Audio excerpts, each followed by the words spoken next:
In college, I studied under a professor named Dale Collins. While that name is meaningless to most people, he was a legend in journalism circles. He had worked for the New York Times for decades, back when that had really meant something, and he used his platform to expose everything from killers to corrupt politicians. To his students, that name meant that you listened when he imparted his wisdom. He taught me many things that ended up having a major impact on both my career and my life in general, but there was one particular piece of advice that I especially took to heart. "You are the follower," Collins told me. "The story is the leader. You follow wherever the story leads." It was a tremendous piece of advice to an aspiring journalist. Many times a journalist will start looking into one thing only to learn that the actual story that needs telling is something else entirely. I've written for a number of publications since college, mostly magazines and newspapers. Not entirely happy with that career path, I recently switched to writing books, and my first published one was a biography. The subject of that biography had been a no-brainer. Ever since I was a child, I had been fascinated by a particularly notorious former resident of my hometown of Blakesville, North Carolina. Albert Bertelli, a criminal better known as Big Man Bertelli, had lived in the area back in the first half of the 1900s. While most crime bosses chose to live in cities such as New York City or Chicago so they were close to their businesses, Bertelli instead preferred to pull the strings from a distance and use trusted lieutenants as his mouthpieces. He had his hands in everything imaginable, from brothels to bootlegging to good old-fashioned racketeering. Big Man Bertelli was known for his brutality when handling anyone that crossed him or his various operations. His tendency to drink mass amounts of alcohol didn't help his demeanor, but he was just born ugly of soul, as my father used to say. There was a story that had long circulated that Bertelli had once decided that the standard cement shoes were too good for a police informant that his men had caught snooping around one of his warehouses.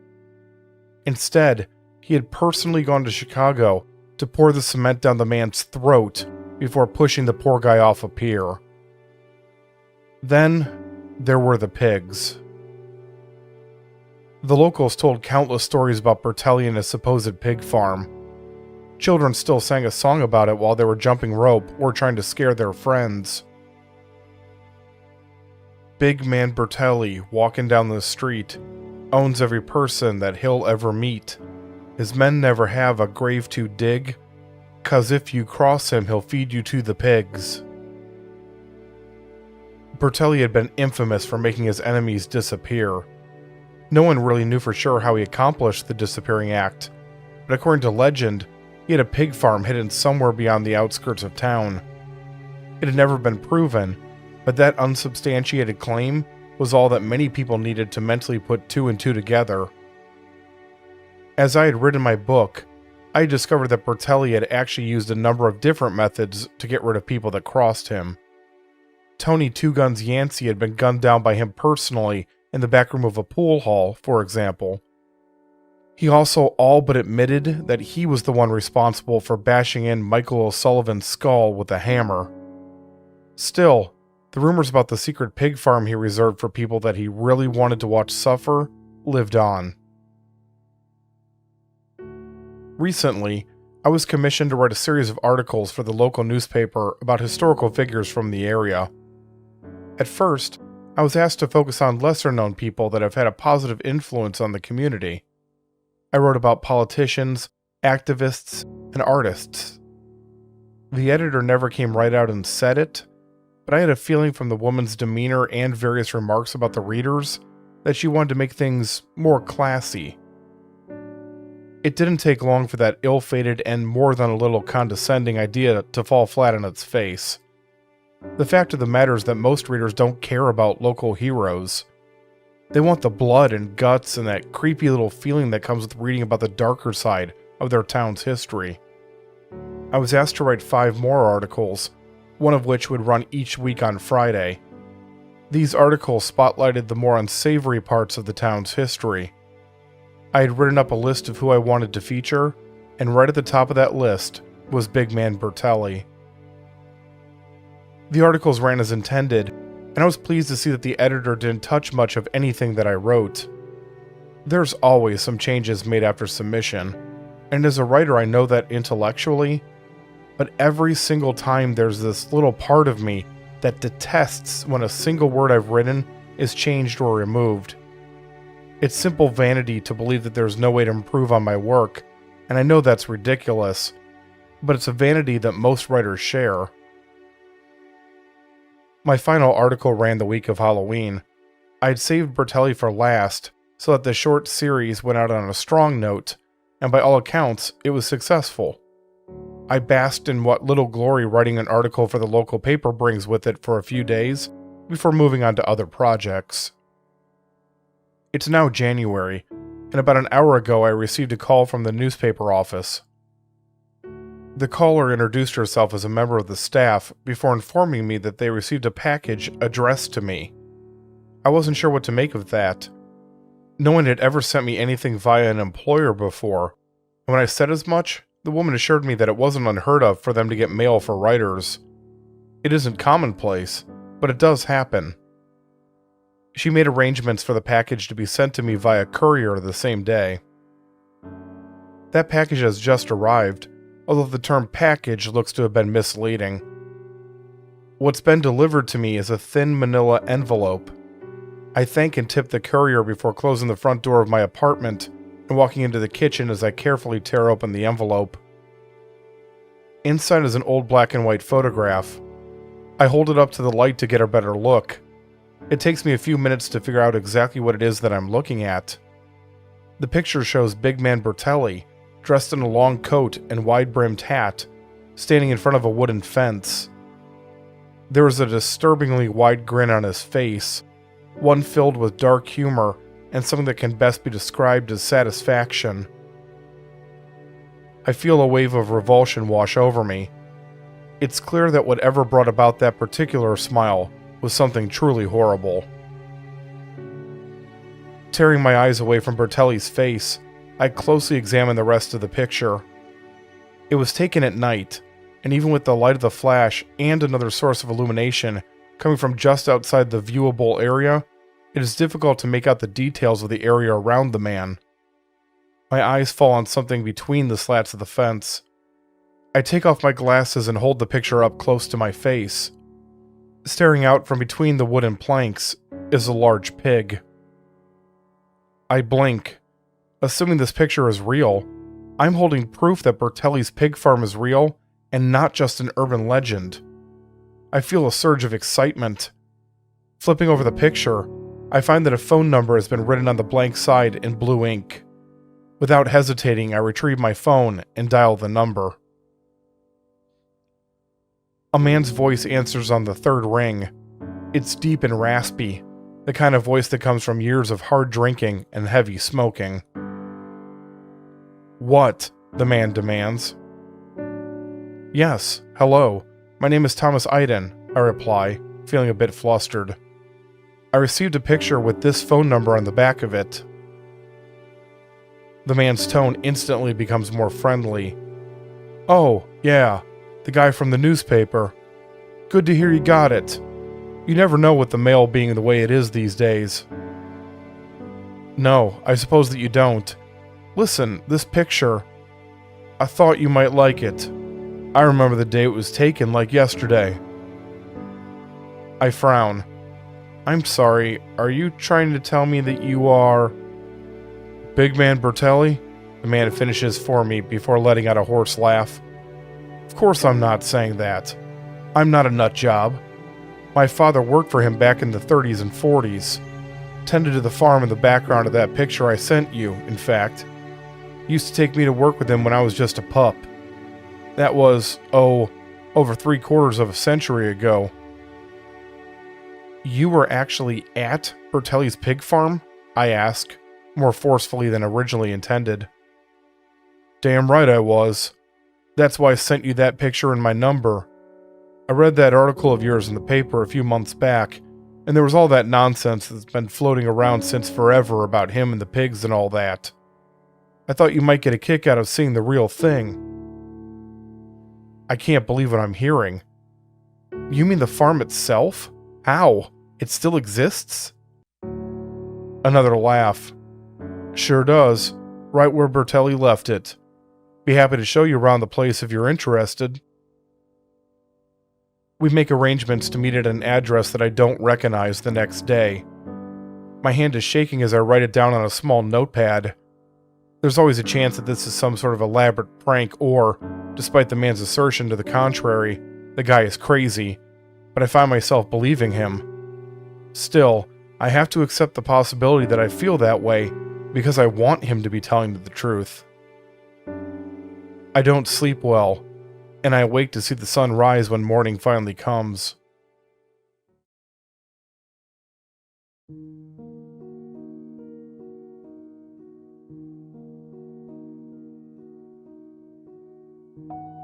The drive to the address is uneventful.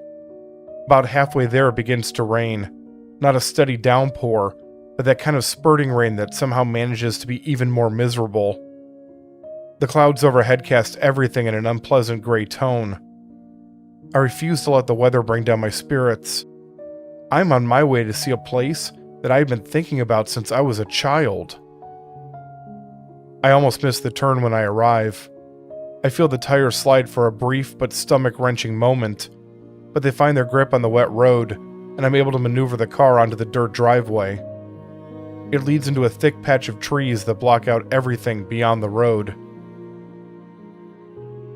I'm starting to feel a bit nervous. If this is some sort of setup or sick game, it will be taking place at a very isolated location. I'm put at ease when the car emerges from the trees and into the clearing beyond. The rundown building and decaying fences of the farm certainly give off an unsettling vibe, but the old man sitting next to the rustling pickup truck is hardly intimidating. He looks like a stiff breeze can blow him over. I pull up next to him and get out of the car.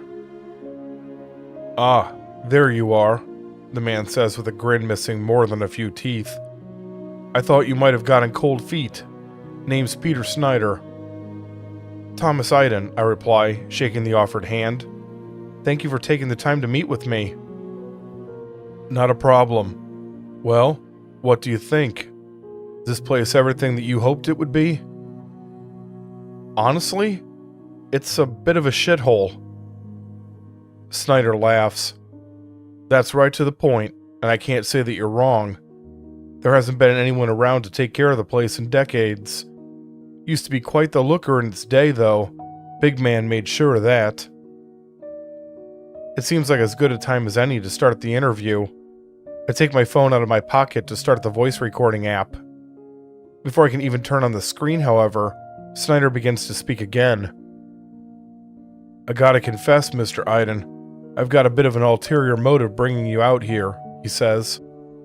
"Oh, don't get me wrong, this is Big Man's farm all right. He did indeed bring people here to make sure they stayed gone.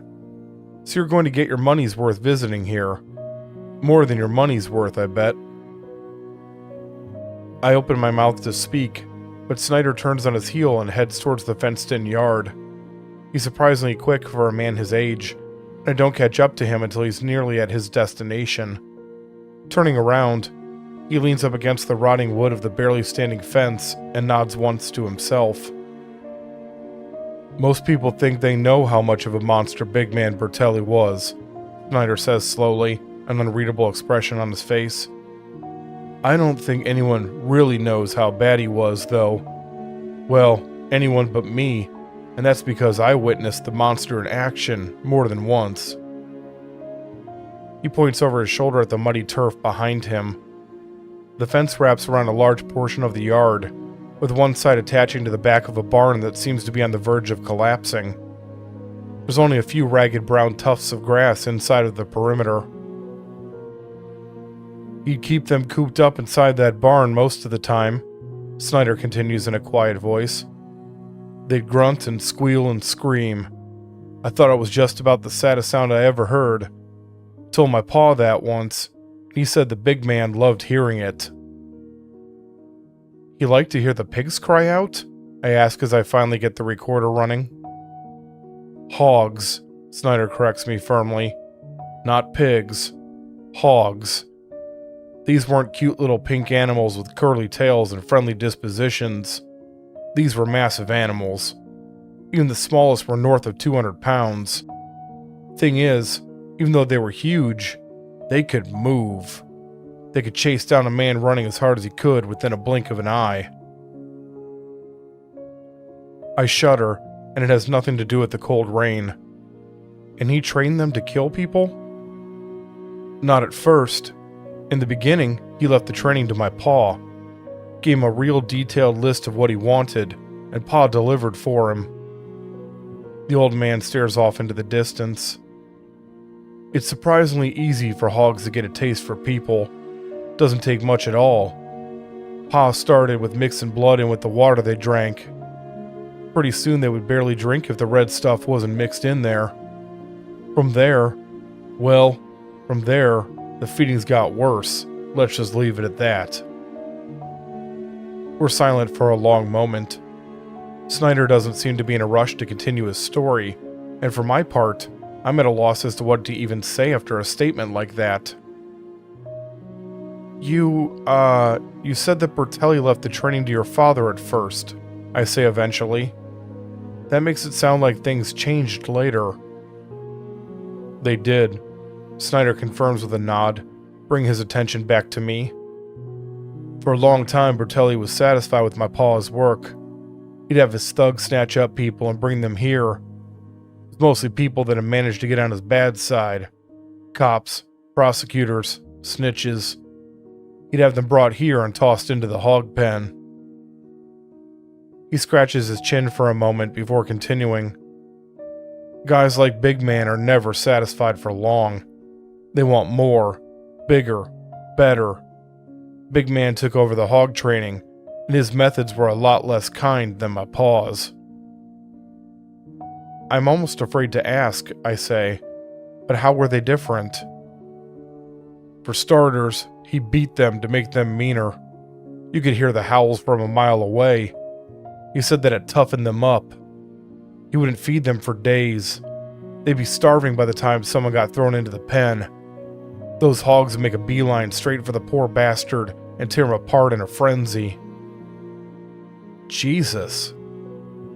Yep, he took it one step further though. He was sure to only breed the biggest and nastiest ones together while he let the weaker ones die off.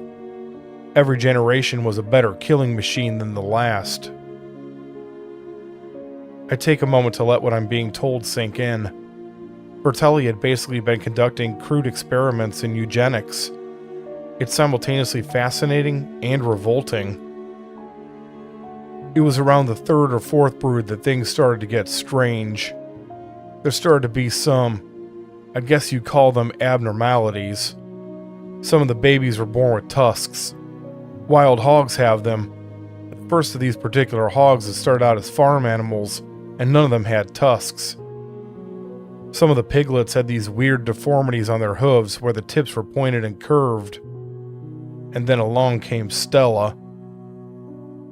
Sorry, Stella? She was massive. Had to have weighed at least 400 pounds when she finished growing. Long tusks that could punch right through flesh and blood, and these sharp teeth that she used to bite and tear. Her hooves were hooked like claws. Her hide was thick and tough, and it stretched real tight against her muscles. I'd never seen anything like her, and I've never seen anything like her since. When she looked at you, it made your blood run cold. You knew she was sizing you up, figuring out how she wanted to end you. I have a number of questions to ask, but Snyder continues before I can ask any of them. I watched Stella kill quite a few grown men on her own without any trouble. Now, I get this next part is going to sound a little wild, maybe even crazy, but I'm telling you, she enjoyed the killing. She would toy with them sometimes. She let them get back up after she knocked them down, and the second they were on their feet, she'd shove them back down again. Big Man loved that. He loved her from the moment he laid eyes on her. He decided she was going to be the blueprint going forward. He made sure that she had her pick of the boars. She probably had that anyway, as she tended to kill any sows that got near her. Soon all the hogs he kept were these unnatural-looking monsters.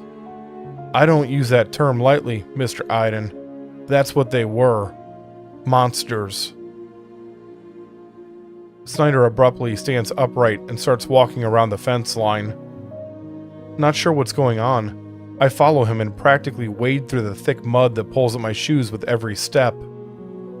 The old man leads the way past the yard and towards the woods beyond.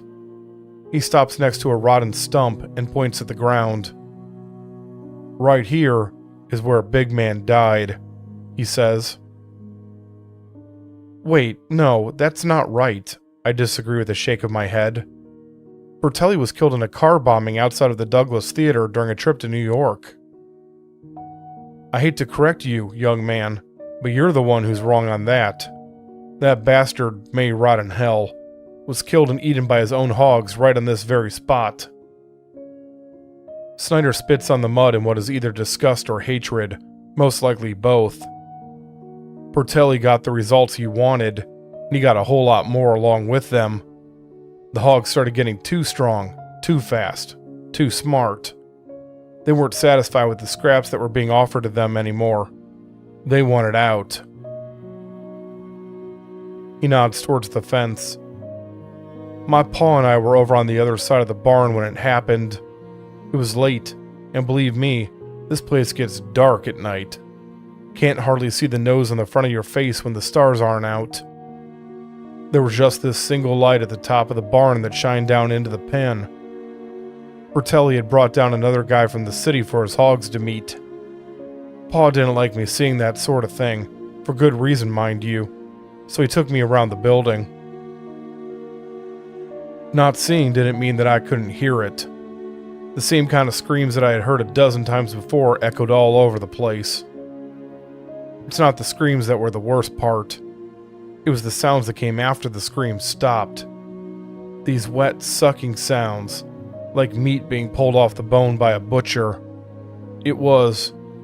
well, you can imagine what those noises were. I can indeed, but I don't want to. This town was different, though. Normally you'd know that everything was over when you heard the hogs grunting and shuffling back into the barn. That didn't happen on this particular night.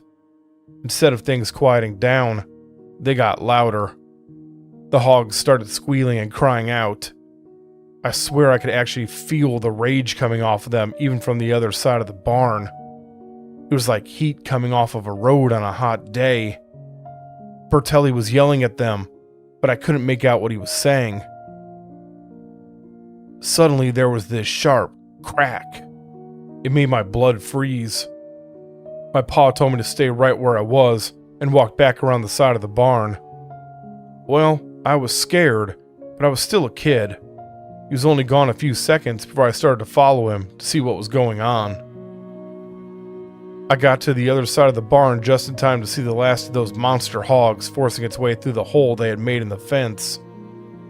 The light shining down in the pen was bright, but it didn't reach much past the pen itself. I could just barely make out Bertelli running just as fast as he could away from the animals. He couldn't outrun them, and I suspect that he knew that, but he tried anyway. And here's where they caught up to him? I asked slowly, looking down at the spot that Snyder had indicated a few minutes earlier. He didn't get very far. Not far at all, Snyder agrees. Like I said, he didn't have a chance. No one would have. They just did what they had been bred and trained to do. When they were done, there was nothing left of the great big man Bertelli. We fall silent again. It's a lot to think about, and I mull over what I've been told as best as I can. I blink as a sudden thought strikes me. The car bomb that's said to have killed Bertelli was attributed to the O'Connor family, I say. Danny Ricci, Bertelli's second-in-command, had a major grudge against them. When he found out what happened to Bertelli, he must have staged the bombing so that the family would have no choice but to go to war with the O'Connors. Could be, Snyder replies with a shrug. I don't know anything about any of that. I don't think that you're quite appreciating what I'm telling you here, Mr. Iden. Bertelli's Hogs, the ones that could tear a man limb from limb and had the disposition to do just that, got free that night. Think about that for a second. My eyes widen. Good God. What happened to them? They went off into the woods. He motions towards the trees. That particular forest goes on for miles. Sometimes hunters come out of it with strange stories. Black bear carcasses completely stripped of flesh. Odd tracks in the dirt that they can't identify. Sometimes they say that they've seen unnatural animals in the shadows of the trees. Most people write them off as eyes playing tricks and the product of one too many beers. I know better, Mr. Iden. I know it's Stella's offspring. Hell, maybe that sow is still out there somewhere. I can't imagine that's the case after all these years. But if any hog was stubborn enough not to die, it was that one. I take off my glasses and look up at the overcast sky, ignoring the rain that pelts my face. This is a hell of a story, Mr. Snyder. It's a lot to unpack. The man bristles. I hope you're not trying to imply that I'm shoveling you a load of shit. No, not at all. I've interviewed a lot of liars over the years, and you don't strike me as one. I guess what I'm wondering is, why me? Why now? You've sat on this for so many decades, but you've reached out to me. I'm hardly the first person to write about Bertelli. Snyder doesn't answer. Instead, he reaches into his pocket and pulls out a crumpled piece of paper. He holds it out to me, and I take it curiously. I put my glasses back on and use one hand to unfold the paper, while using the other to protect it from the rain. It's a newspaper article. It has been carefully clipped out, and the title, Boy Killed in Animal Attack, is circled with a thick black marker. I read through it quickly. That's from the end of September, Snyder informs me. The police think it was a dog, but no dog did that. There was almost nothing left of the poor kid. They were only able to identify him because they found a few hairs on a ripped piece of shirt. They matched them to those of a boy that went missing a week earlier. You think it was the Hogs, I surmise. I know it was. There's no question in my mind. At my age, a lot of things in my body are failing me, but this brain of mine, it ain't one of them. Let me tell you, Mr. Iden, this is only the beginning. Why do you say that? Like I said, these woods go on for miles. On the other side, though, they built a big housing development. Some of those properties back right up to the tree line. Dozens and dozens of 3-bedroom, 2-bathroom houses filled with men, women, and children making a whole lot of noise and drawing a whole lot of attention to themselves. Having barbecues out in the backyard during the warm months, with all those delicious smells wafting through the air. It's a nice, safe neighborhood, too. The kind where you let your kids run around in the yard while you take care of things inside the house. I stare at Snyder through the falling rain. The old man looks right back at me with a serious expression devoid of any humor. It's clear that he has thought this through, and that his thoughts have led him to some very dark conclusions. We have to tell someone, I say finally. We have to warn someone about the danger those people are in. Tell who exactly? Snyder asks with a shake of his head. The police? Do you really think they'll believe it? Besides, they already searched those woods and came up empty when they were looking for that kid. The Hogs are smart, Mr. Iden. They know when it's time to hide. You're telling me that there's nothing that can be done? I don't believe that. I can't believe that. I didn't say that. Here, come with me. Snyder leads the way to the ancient barn. It appears to have once been painted red, but the paint has faded into sickly brown. The roof is warped, and it takes a moment for the elderly man to force the left door open. He goes inside without looking back. I hurry after him. As I go through the door and into the structure, I'm momentarily confused when I realize that Snyder has disappeared from view.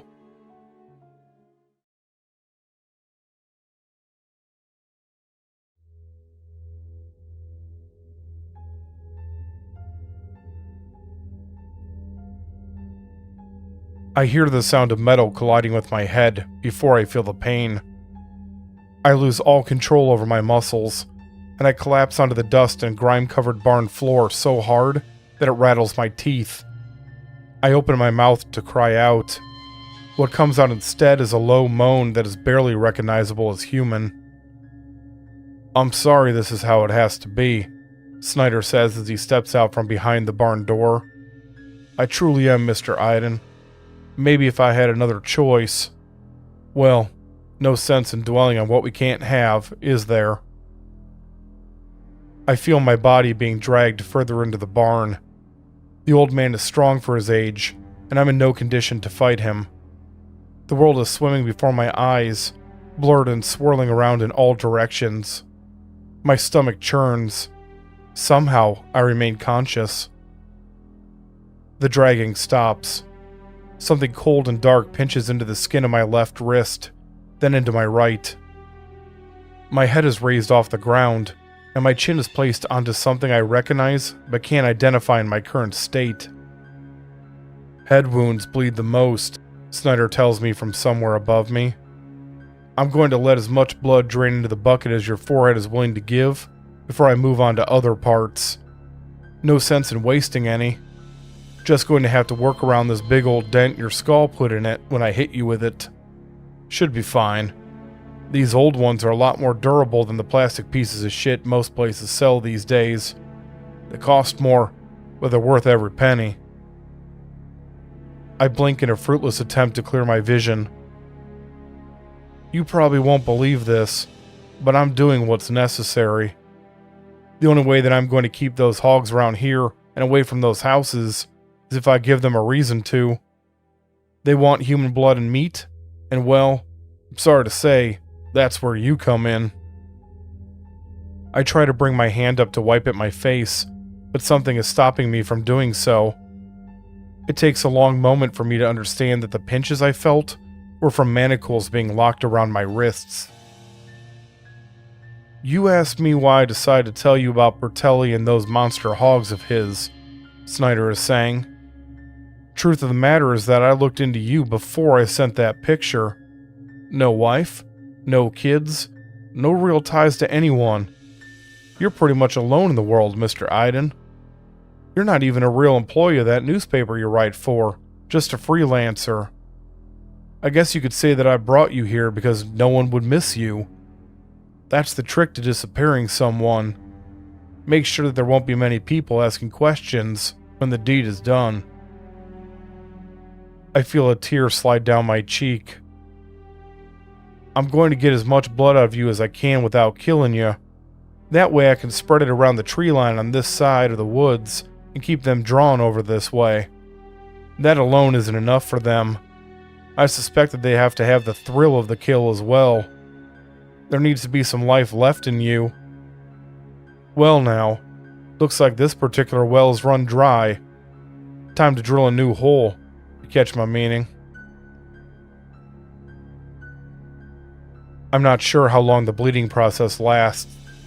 Each cut makes me feel weaker, and I'm not able to fully regain my senses. The small part of me that is still thinking rationally wonders if the blow to my head has caused permanent damage. My limbs begin to grow cold, and my body starts to shake. "Looks like we're out of time," Snyder says slowly. "It's been good talking with you, Mr. Iden. For your sake, I hope they make it quick." With the last of my strength, I force myself up onto my elbows. I squint in a final attempt to see straight. It works enough that I can just make out the barn door less than a dozen yards in front of me. Something is standing just inside of it. Something huge. The creature exhales, and I feel hot air wash over me even from this distance. For just a brief moment, my vision clears. It happens too quickly for me to get a good look at the animal. What I'm able to see makes my heart skip a beat. Long broken tusks, sharp bones protruding from the body, a mouth filled with razor-like teeth, the canines so extended that they hang out over the jaw. The hog snarls as it charges towards me. I scream.